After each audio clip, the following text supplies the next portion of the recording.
আসসালামু আলাইকুম ওয়া রাহমাতুল্লাহি ওয়া বারাকাতুহু। ওয়ালাইকুম আসসালাম ওয়া রাহমাতুল্লাহি ওয়া বারাকাতুহু। কেমন আছেন? আছি আলহামদুলিল্লাহ ভালো। কোথায় যাচ্ছেন?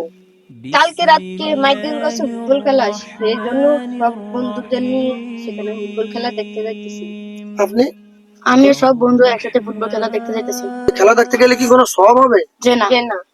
ও, তাহলে মুসলমান তো কোনো গুনার কাছে যাইতে পারে না, তো আপনারা কেন গুনার কাছে যাইতেছেন? এই ফাইটিং কাছে খেলা দেখতে যাইতেছেন, আসলে কিন্তু কোনো মুসলমান কোনো খেলাধুলা বা কোনো গুনার কাছে যাওয়া উচিত না। তো এই আপনারা একটা কাজ করেন, কি কাজ? মদিনাতুল উলুম হুসাইনিয়া মাদ্রাসায়, জি। আমাদের মদিনাতুল উলুম ইন্দ্রনায়পুর ইসলামপুর তাহলে হাদিসের মাদ্রাসা আছে, ওই মাদ্রাসায় আহ আগামী নভেম্বরের 25 এবং 26 তারিখে ওয়াজ মাহফিল হবে, ইসলামী সম্মেলন হবে।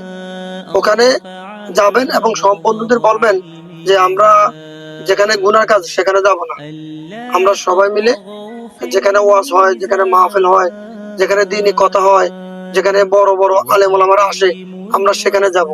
তো আপনি যদি বন্ধুদেরকে দাওয়াত দিয়ে ওয়াজের মাহফিলে বা বিভিন্ন রকমের সবের জায়গায় নিতে পারেন, তাহলে আপনার কি বেনিফিট হবে জানেন? যে না।